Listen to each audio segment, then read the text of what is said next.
Existe uma crença popular muito antiga e que surge com o primeiro homem, praticamente, que é se o sujeito, no momento da morte, ele tem alguma manifestação, seja uma epifania, seja sofrimento, arrependimento, e se essa condição se prolonga logo depois da morte, se o indivíduo ainda tem algum tipo de experiência, seja de horror, seja de júbilo,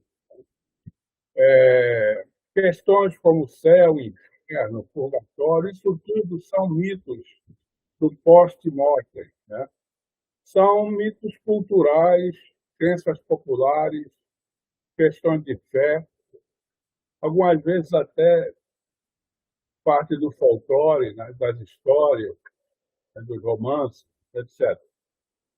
Mas essa questão entrou na medicina desde que se começou a questão dos transplantes de órgãos. A questão, então, de como se comporta o indivíduo, a pessoa, né, no momento da morte, né, e se logo após existe ainda algum resíduo psíquico, alguma vivência psíquica.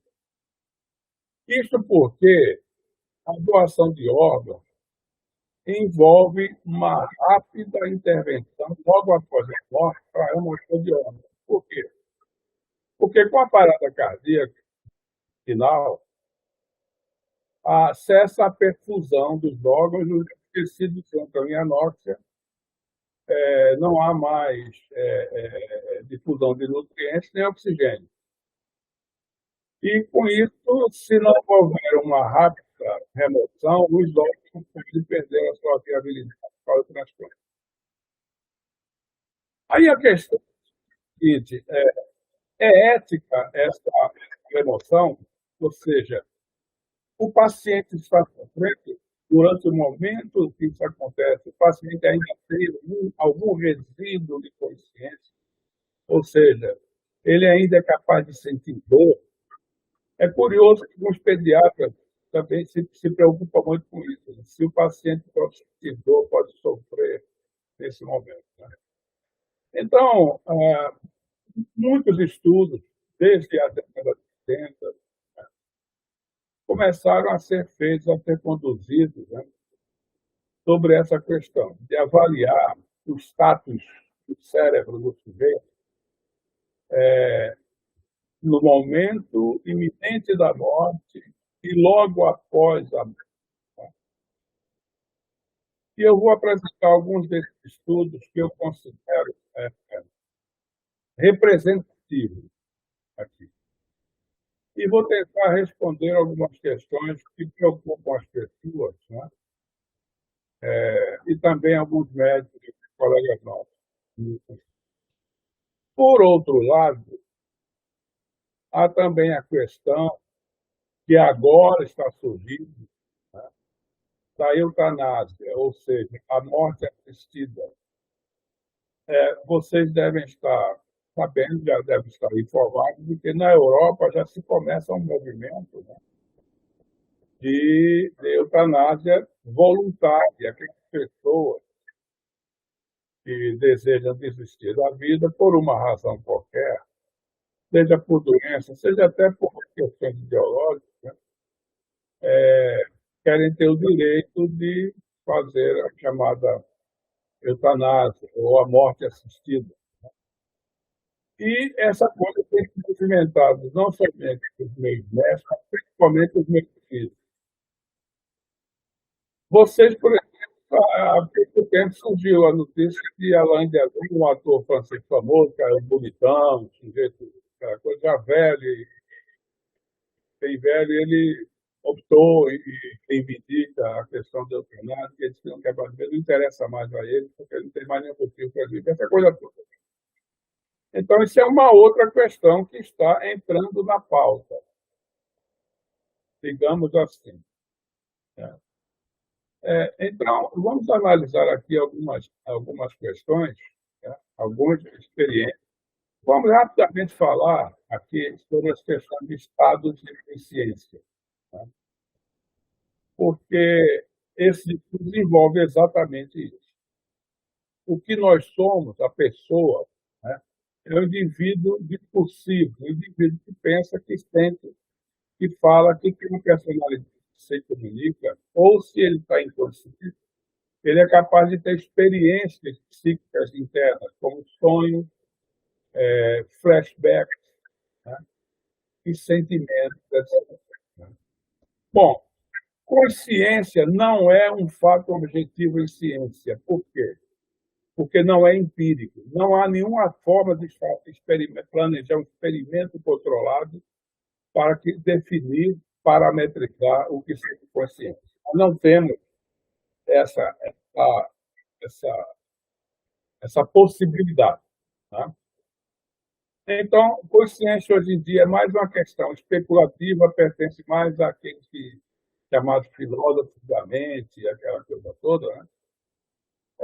Mas para nós aqui, que somos médicos, somos cientistas empíricos, né? Nos interessa saber exatamente o que está dentro da natureza, o que é possível, né? O que está dentro das leis do universo. Certo? Pois bem, para nós, para os fisiologistas,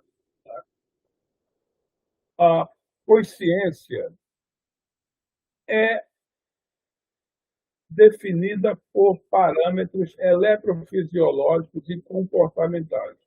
Ou seja, eu estou conversando com vocês, estou fazendo discurso que eu acredito que algumas pessoas estão compreendendo, né? Estou dentro de um assunto, estou orientado em relação ao que eu estou fazendo, né? Portanto, isso é comportamentalmente um estado de consciência. Certo?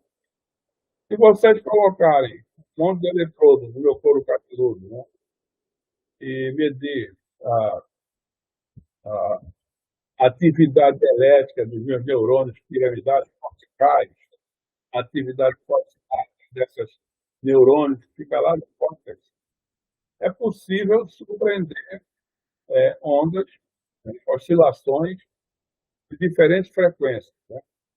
No momento, eu estou provavelmente, né, eu acredito que é o caso, vocês encontrariam oscilações de alta frequência, baixa amplitude, né, e desincronizadas que referidas exatamente o estado de alerta, o estado de consciência sensorial, o estado de alerta, de orientação, né, de percepção,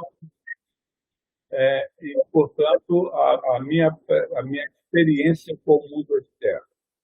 Então, esses dois parâmetros, registro eletroencefalográfico ou eletrofisiológico e comportamental, são os instrumentos que eu tenho dentro da ciência empírica, né, para avaliar os estados de consciência.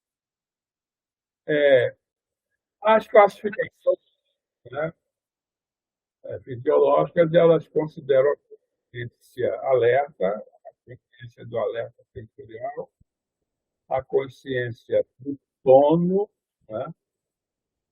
Mas eu, pessoalmente, tenho uma classificação clínica e observacional. Está aqui, eu irei falar rapidamente dela. Nós temos aqui a consciência sensorial, o alerta, né? A orientação, o sujeito está comunicativo, com cognição plena. Nós temos a consciência crepuscular, que é naqueles pacientes que sofrem algum dano ou estão intoxicados ou sonolentos, né? Em que eles estão mais ensimismados, ou seja, o contato dele com o meio externo é menor, é reduzido. Ele está mais voltado para dentro de si, um pouco desatento, ou seja, não há atenção plena, a atenção dele flutua. Ele, geralmente, esse indivíduo está em devaneio, está tendo algum tipo de experiência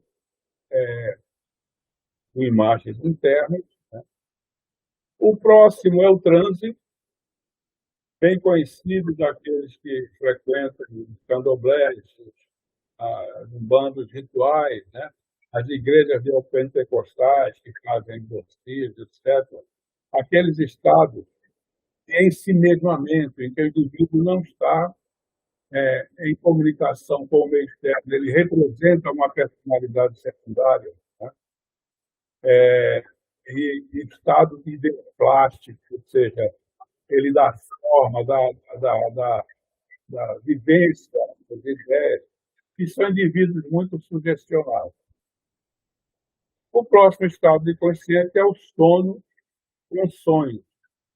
É considerado um estado de consciência. Ou seja, você está dormindo, você tem ritmos lentos, mas também você tem paroxismos de ritmos rápidos, desincronizados, né?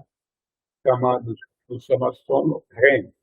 O rápido caracterizado por rápidos movimentos oculares, que é um sinal de que o indivíduo está sonhando. E esse indivíduo, ele flutua, ele se aproxima muito do estado de alerta e, nesse momento, é fácil acordar ele acordar do sono. Nós temos também o próximo estado, que é o sono sem sonhos, é o sono profundo, caracterizado por ondas lentas, né? Ondas teta, delta, né? Alguns trens de ondas alfa. Esse é o sonho que o indivíduo, ao despertar, não lembra de nada. No entanto, ele pode se manifestar alguns transtornos, como, por exemplo, terrores noturnos na criança, né? Que são transtornos transitórios, passageiros, né? Acho que é caracterizado pelo sono, pelo sono. O que acontece, que tipo de experiência aquela criança está tendo, nós não sabemos, porque ela também não sabe a natureza. Mas é capaz, ela pode exibir alguma forma de sonambulismo e algum tipo de verbalização de uma experiência interna. Finalmente, nós temos os estados vegetativos crônicos e o coma, o estado de coma, em que o indivíduo perde totalmente a sua relação com o mundo externo. Pois bem, aqui vocês têm os padrões de oscilação encefalográfica. Eu vou ser muito breve, né? Aqui vocês têm o ritmo beta, caracterizado da nossa consciência sensorial, depois você tem ritmo alfa, que é aquele ritmo que o indivíduo está relaxado, olhos fechados, em devaneio, não está pensando em nada. Tá? É um estado que precede o sonho ou simplesmente um estado de relaxamento que o indivíduo muitas vezes consegue quando ele se desliga das coisas, né? O teta, que aparece já no sono, né? Já quando o indivíduo entra em sono profundo, o teta e o delta. Esse ritmo, teta, ele tem sido muito correlacionado a experiências de recuperação de memória. Ou seja, os indivíduos têm insights. É comum, por exemplo, nos estados meditativos. Experimentos feitos em pessoas que são muito experiência em meditação, monges, por exemplo, budistas, com longos anos de experiência meditativa, percebe-se esse tipo de ritmo deles, que são trens de ondas tetas, que entra no eletroencefalograma normal. Geralmente, você tem um baixo nível de ondas betas, você tem ondas alfas e trens de ondas tetas passando ali. Tá? Admite-se que pessoas que têm insights criativos, como artistas, cientistas também, naqueles momentos de distração que a pessoa está distraída e tem, de repente, aquelas ideias, aqueles insights criativos, né? Esse ritmo caracterizaria esse estado. E, finalmente, o ritmo delta, que é muito importante aqui para a gente. O ritmo delta, que é o mais lento, né? Ele está presente, por exemplo, em bebês, em crianças novinhas. Esse ritmo ele está presente no estado em que o cérebro está se desenvolvendo ainda, né? É como se essas ondas, que são muito difusas por todo o cérebro, né? ela caracterizasse aqueles momentos de crescimento, aqueles estados tróficos de desenvolvimento, formação de sinapses, essa coisa toda. Entretanto, esse ritmo ele está presente naquelas pessoas que sofrem algum tipo de lesão encefálica, né?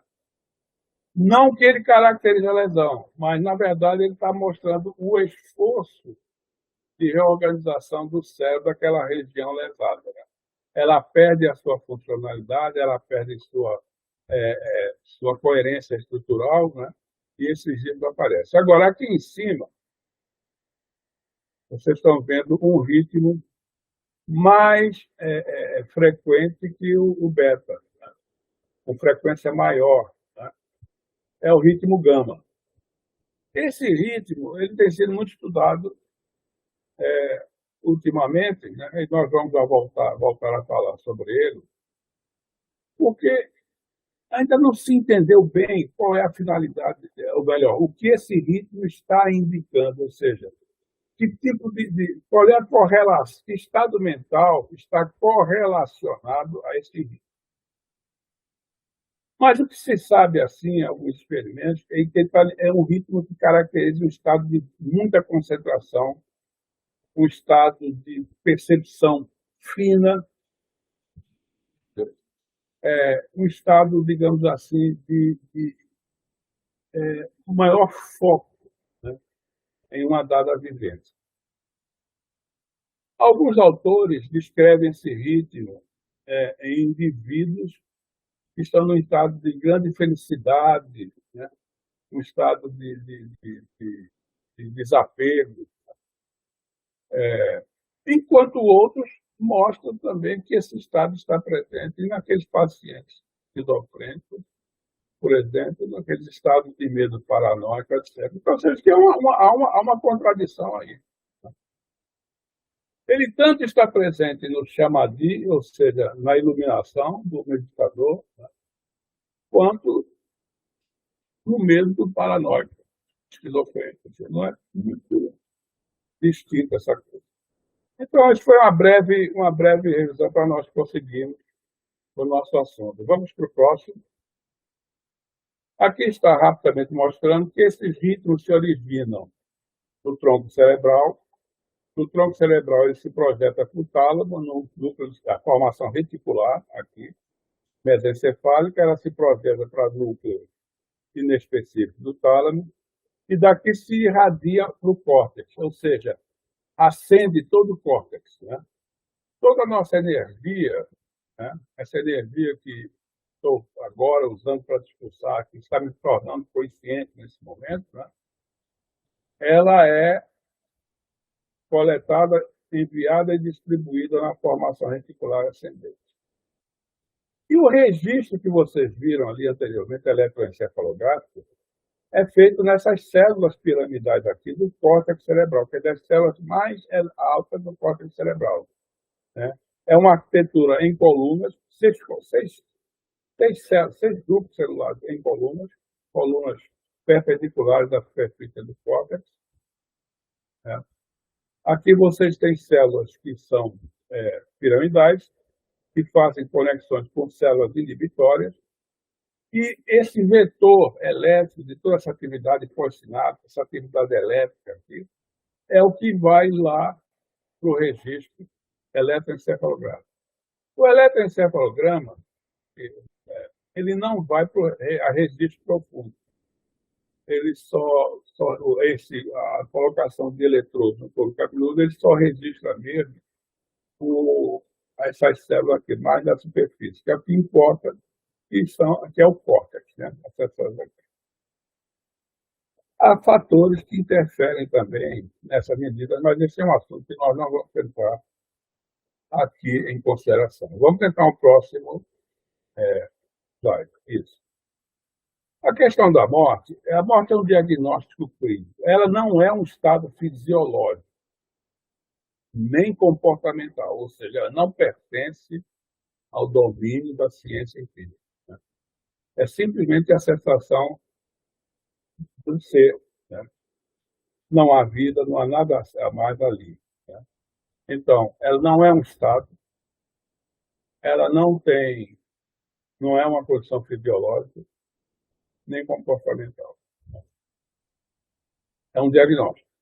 A morte, ela acontece quando o indivíduo, por uma razão qualquer, sofre uma parada cardíaca irreversível, ou seja, é impossível reverter a parada cardíaca. A menos que o indivíduo... Há indivíduos que podem reverter, ele pode ter uma parada cardíaca e ser reversível. Isso é uma coisa. A menos que ele peça, que ele não queira ser ressuscitado, tudo bem.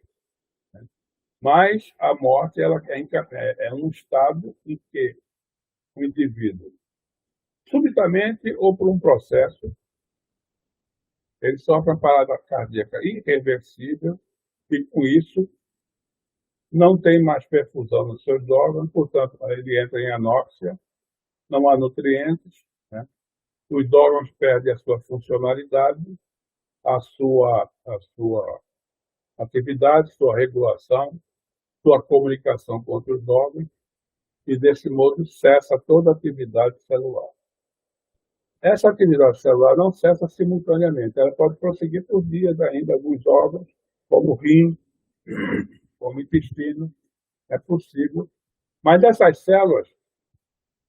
Então, as questões aqui que se colocam aqui, né, são as seguintes. Primeira questão: existe alguma atividade cerebral residual após o momento da morte? Ou seja, é possível que haja uma morte orgânica, uma morte psíquica que se dê em tempos diferentes, ou seja, que haja algum prolongamento, algum resíduo psíquico que se prolonga após a morte do corpo orgânico? Isso é uma questão de interesse para transplantes. Com essa questão dos transplantes de órgãos e toda essa discussão, surgiu um fenômeno que até então não era muito restrito, assim, mas que agora se tornou uma questão que se tornou de interesse, inclusive, dos meios médicos, e aí se mistura ciência e crença, religião, etc. A questão chama de estados quase mortos. Estados quase mortos são aqueles indivíduos que tiveram uma parada cardíaca durante algum tempo e foram ressuscitados. Quando eles retornam, eles relatam experiências transcendentes, sonhos, experiências chamadas, entre aspas, fora do corpo. Eles acreditam que tiveram um momento que eles viram eles mesmos lá na coisa. Essas vivências são contadas por esses indivíduos que retornam. E eles não são pessoas que não tiveram trauma encefálico significativo que tenha prejuízo à sua cognição. Isso deu origem à seguinte crença: é possível que haja uma experiência psíquica após a morte. Ora, se isso é fato, então é possível registrar eletroencefalograficamente esse indivíduo nesse momento de quase morte e correlacionar suas experiências com o registro eletroencefalográfico. Muito bem. Ora, não foi feito essas coisas nesse paciente, porque ninguém sabia que ia acontecer isso, porque não é um experimento controlado. Mas experimentos controlados em ratos, em que são submetidos a assistolia, ratos assistólicos, ou seja, submetidos a uma parada cardíaca, e depois de algum tempo, né, por algum tempo, e o registro eletroencefalográfico desses ratos foram feitos. Não são experiências conclusivas, e eu vou citar algumas delas aqui ao longo dessa palestra, né? Vamos ao próximo. Aqui. Antes de nós entrarmos no assunto, vamos falar um pouco sobre morte encefálica. Morte encefálica não é morte do corpo físico. Morte encefálica é uma condição em que o indivíduo está em um coma, geralmente devido a um traumatismo encefálico sério, né? Ou uma outra condição clínica muito séria, que ele está em coma apneico, certo?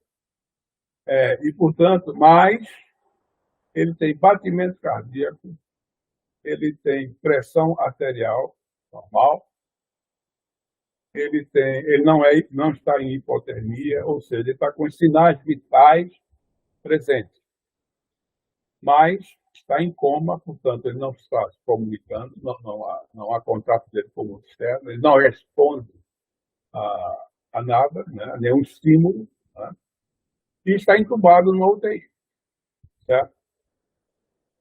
Nesses casos, a morte encefálica, né, essa condição em que o indivíduo, nesse estado, ele não tem registro eletroencefalográfico típico. Alguns têm uma linha isoelétrica, ou seja, você não tem um registro considerado zero abaixo de 2 microvolts. Mas uma parte, acima de 50% desse índice, apresenta eletroencefalograma, entendeu? Característico, mas não o típico do estado que eu falei a vocês, estado de consciência.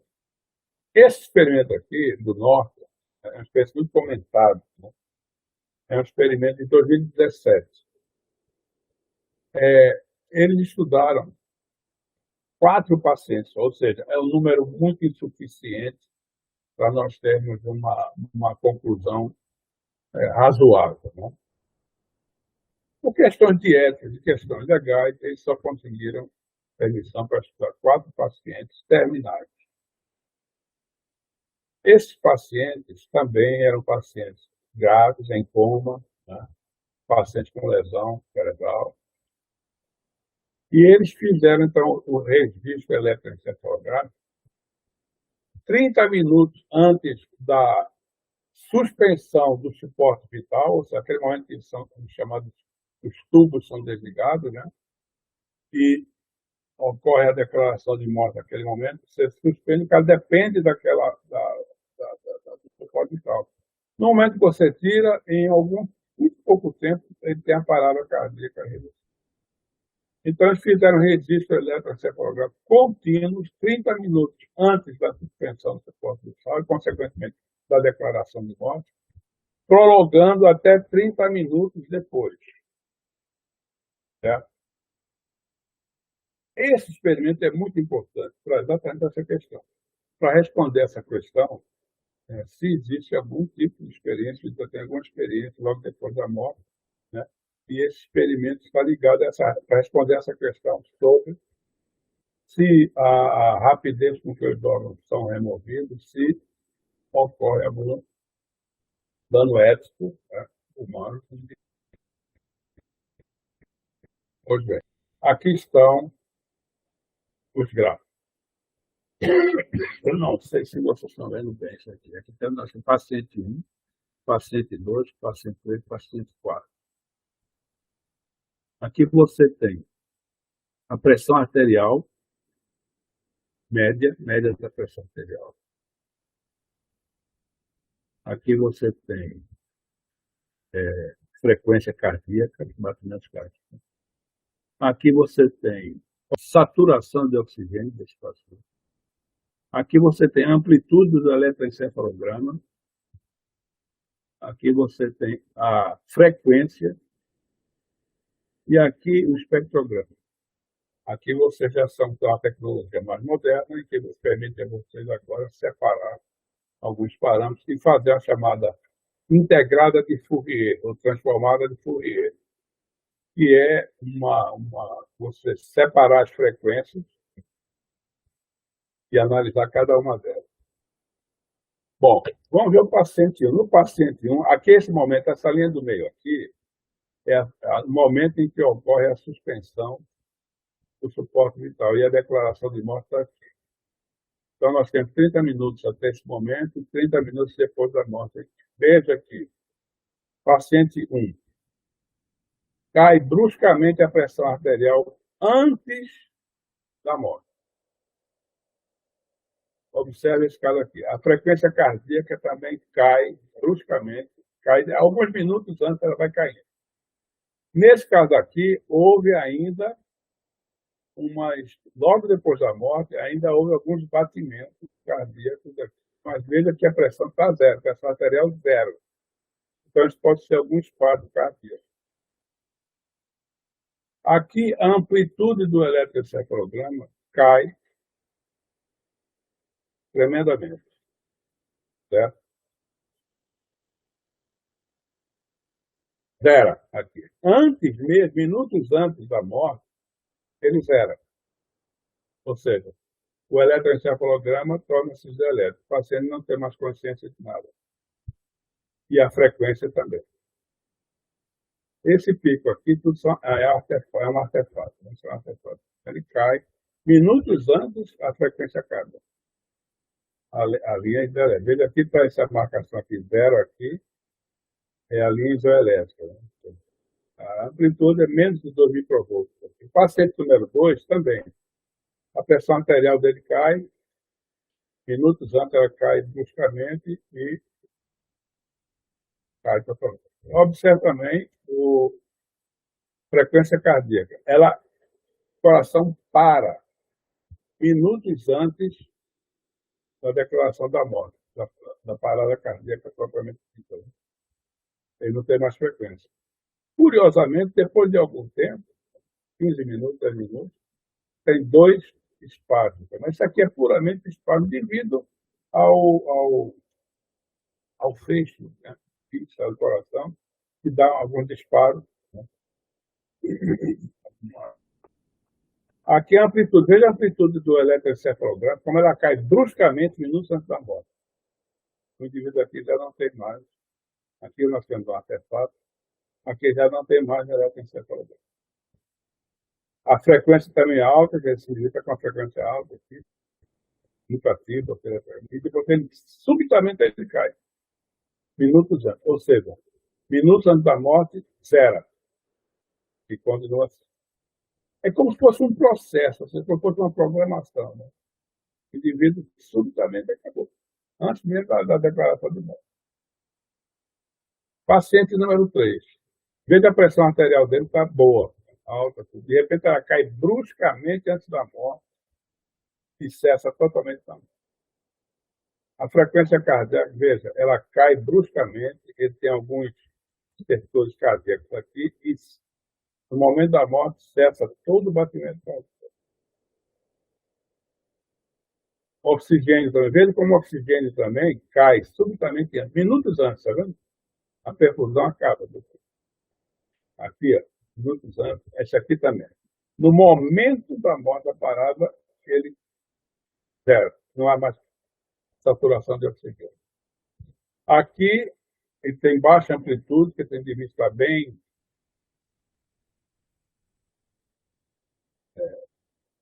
baixa a atividade dele, e zero aqui, e normalmente a nível elétrica, e aqui ele está com frequência alta,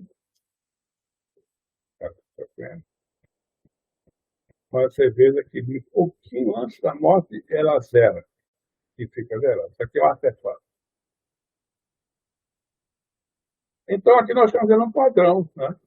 Ou seja, antes da morte, para tudo. Ou seja, cai pressão, para o coração, acaba a saturação de oxigênio, naturalmente, porque caiu a pressão, acabou o batimento, você não tem mais perfusão do indivíduo.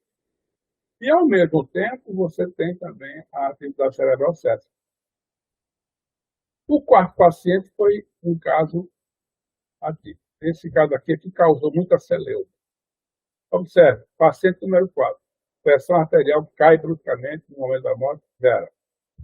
Batimento cardíaco também, zero. Perfusão, está aqui, ela cai, mas continua um pouquinho aqui ainda, logo depois da morte. aproximadamente 15 minutos, 10 minutos. Agora, aqui foi a celeuma.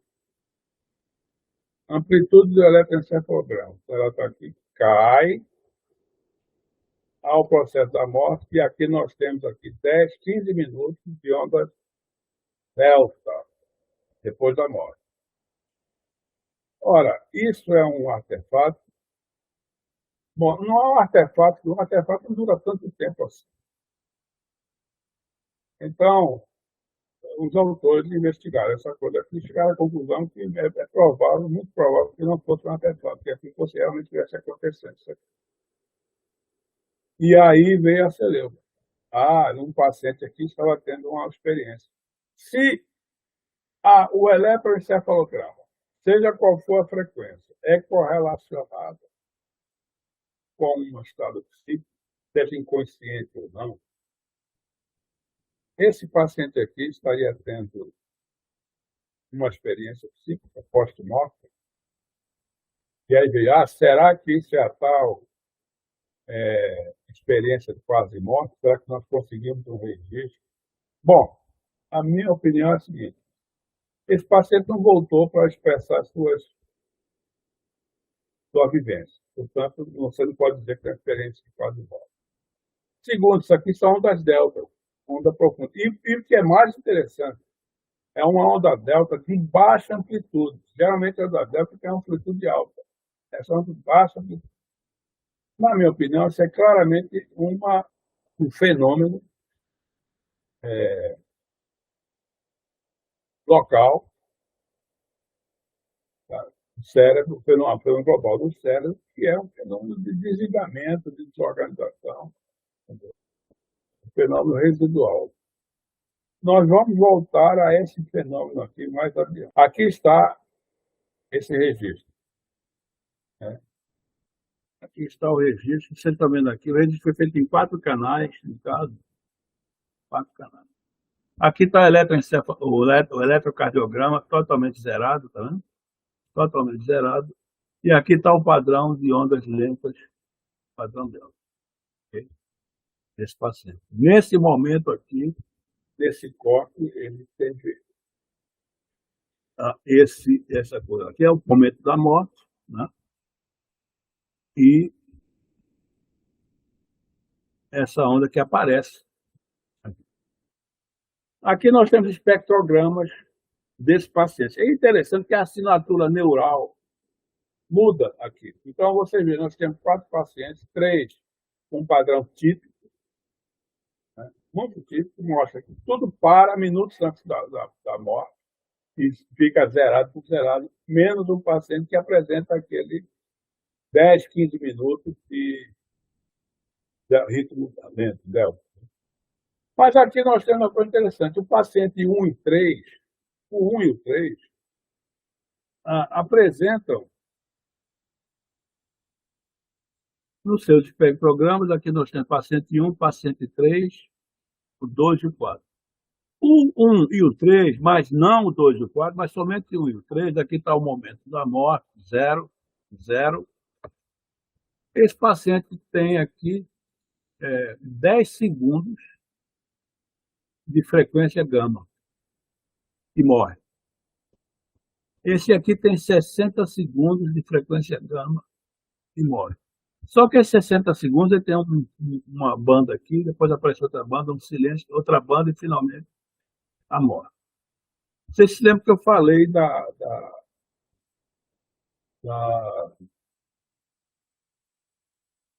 do ritmo gama, né?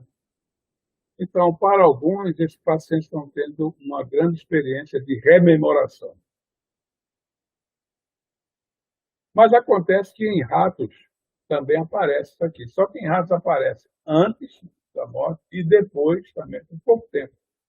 1 minuto, mais ou menos, antes e depois, em ratos. Nesses 2 casos aqui, só apareceram antes.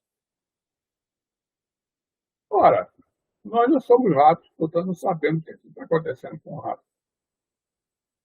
E essas pessoas aqui, elas são totalmente inconscientes, elas não têm mais consciência para relatar o que está acontecendo com o rato. Então, dizer que isso é uma vivência de quase morte, é um absurdo, não tem sentido. Isso pode ser correlacionado com os estados de grande felicidade, de armadilha, de iluminação. Sim, mas também pode ser terror. Né? E nós não temos outro espectro de outras frequências aqui que possa dar uma ideia do que seja isso. Então, é muito provável que o que esteja acontecendo aqui seja um fenômeno no cérebro moribundo, no cérebro desativado, talvez um fenômeno de desativação. Não podemos. Esses experimentos nos mostram uma coisa interessante, que realmente não há muito motivo para a gente ficar preocupado se o indivíduo, logo depois da morte, é removido do seu órgão. Porque, aparentemente, não existe vivências, quaisquer que sejam, aparentemente, sofrimento, dor,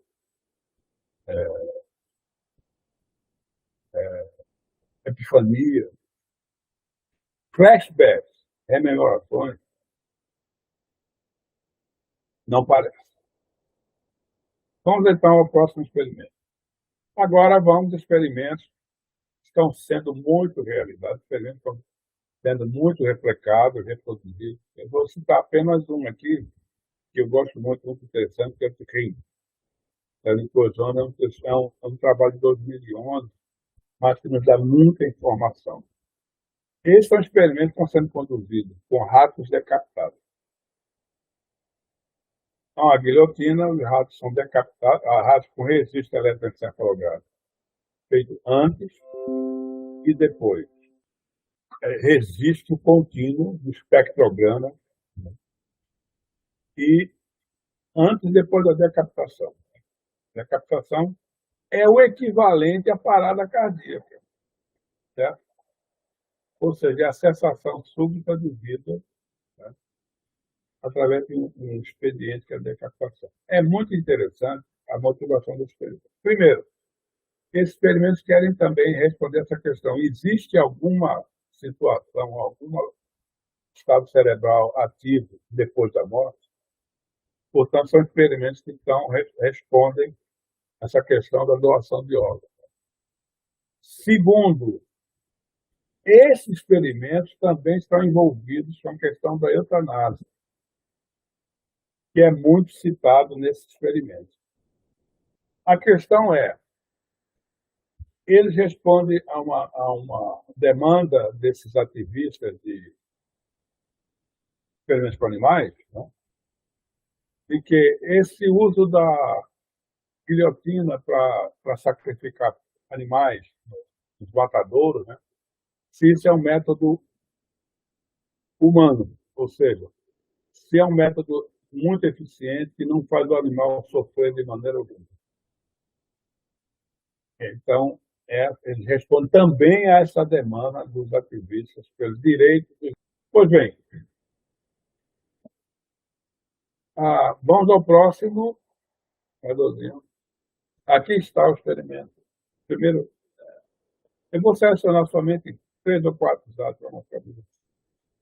Aqui está o experimento, muito interessante. Vocês têm aqui ratos anestesiados e ratos alertas, ou seja, estão alertas, estão ativos no momento do experimento e isso aqui estão anestesiados. É interessante notar que com aquele outro resultado que eu mostrei em humanos, tanto humanos anestesiados quanto em coma, com ou sem sedação, né, com ou sem sedação, o resultado era o mesmo. Nesse caso aqui, os ratos estão sedados e aqui não estão sedados, estão aqui. Aqui é o momento da guilhotina. Esse aqui é o artefato da guilhotina, certo? Você tem essa onda longa aqui, é o artefato da guilhotina. E esses 3 picos que vocês veem aqui, que são coincidentes aqui, é um reflexo de mastigação. Logo que a cabeça dos ratos são cortados, eles mastigam, mastigando. É um reflexo. E logo depois, observe a linha isoelétrica. Então, não considere essa onda longa aqui, esse momento, essa queda, essa corcunda aqui. Considera a partir daqui, porque isso aqui é um artefato. Tá? Mastigação, artefatos musculares, aquela coisa que aqui está nesse momento. Observe, compare aqui, você tem aqui a amplitude de onda do eletroencefalograma aqui, né? Amplitude mais longa, está vendo? Portanto, ondas mais lentas, e aqui amplitudes menores, portanto, ritmo beta aqui, né? Observe que tanto num caso quanto no outro, aqui, olha como a linha subitamente ela se torna essa. Então, como eu falei, ignore essa subida dessa luz. Aqui. É imediato, imediato, certo?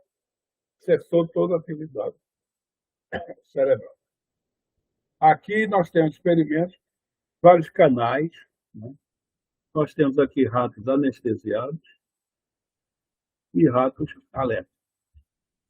A guilhotina, está vendo esse efeito aqui que vocês têm? Esse é um artefato da guilhotina, da guilhotinação. Zero. Nos ratos sedados, aproximadamente 80, 70, 80 segundos depois, vocês têm uma onda muito lenta. Ela sobe, desce e uma onda de grande amplitude lenta.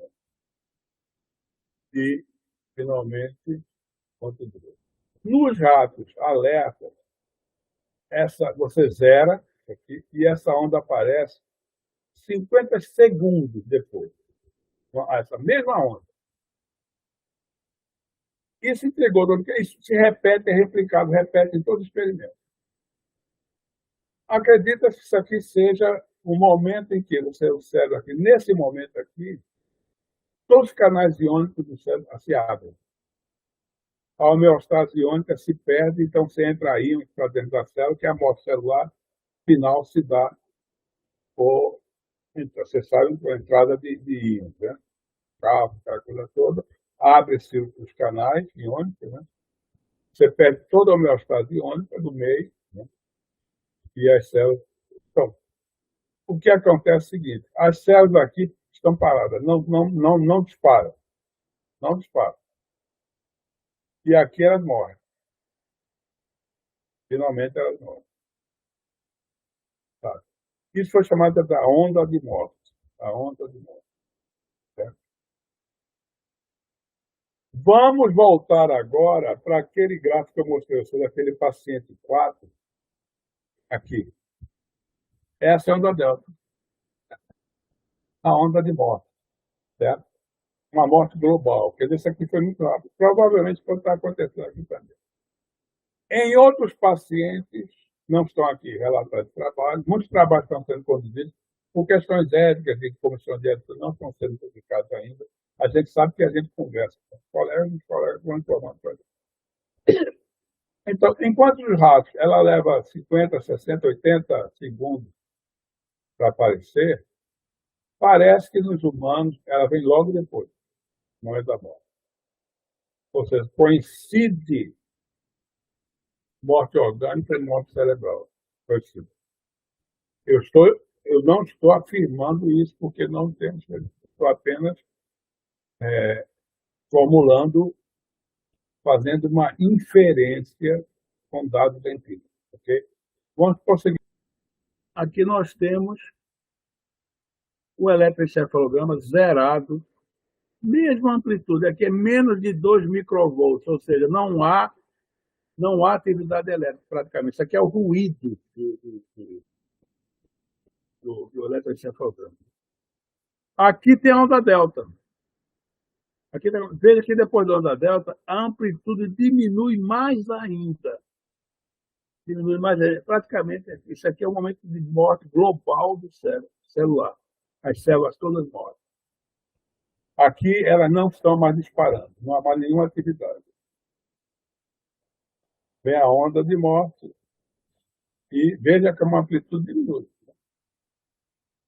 Então, aqui nós temos as nossas conclusões que eu já falei ao longo da coisa. A queda, aquela queda, quer dizer, logo depois da captação, a consciência cai em 4 segundos, do rápido, cai em 4 segundos.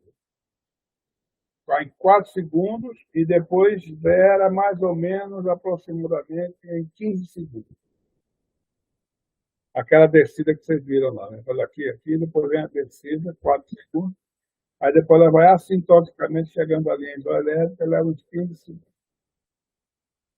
Portanto, se você tem alguma experiência catastrófica nesse momento só, ou seja, uma experiência completamente desorganizada, né? E parece que essa onda delta, ela leva algum tempo. Em ratos, talvez pelo tamanho do cérebro, alguma coisa lá, ou pela própria preparação do experimento, e parece que nos humanos ela ocorre logo depois. Vamos agora, finalmente, ao nosso último experimento. Esse é o caso mais importante. O único caso na literatura médica de um paciente que morreu durante o registro eletroencefalográfico. É o caso de Vicente. Ele foi publicado agora, ano passado, 2018. Está causando a celeuma da análise desse trabalho, ainda está causando muita discussão. É um paciente idoso que sofreu um traumatismo, um hematoma subdural, né? Ele foi internado, né?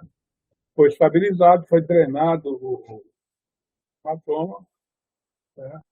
E estava, portanto, comatoso ainda, estava monitorado com eletroencefalograma, e durante essa coisa esse paciente sofre uma parada cardíaca e morre.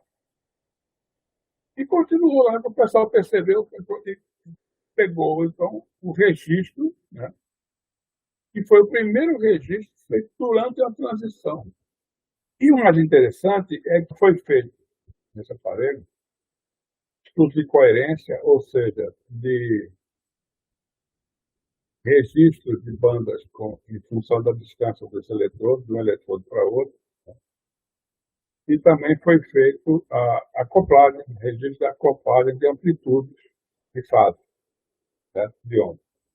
Com isso, se tinha uma ideia muito interessante, né, que nós vamos relatar agora. Antes da parada, esse paciente ele tem um aumento, aí vem agora a questão da frequência gama, e uma queda da frequência teta. Ou seja, ele, naquele estado digamos assim, sono profundo, narcose, né, ele vai caindo e vai subindo as ondas gama.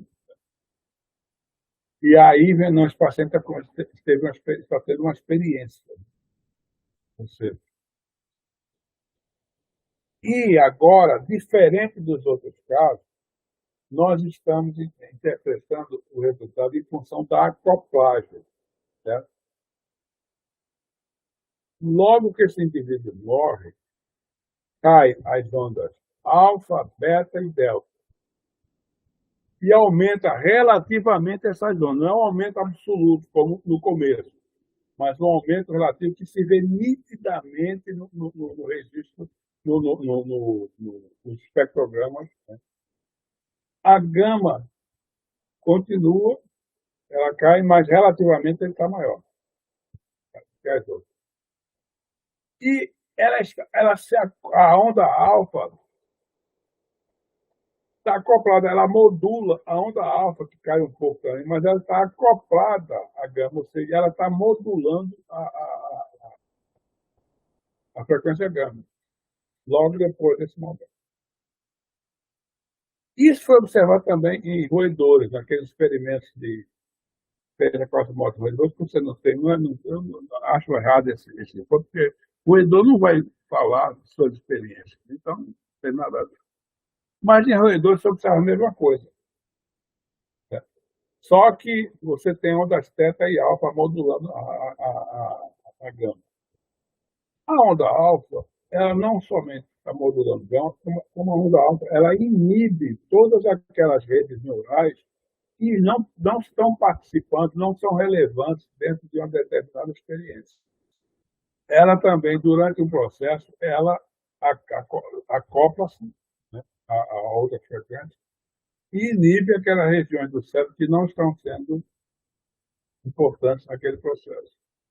Mas nós sabemos agora, por exemplo, que o DMT ele produz também uma acoplagem de alfa e gama nos indivíduos.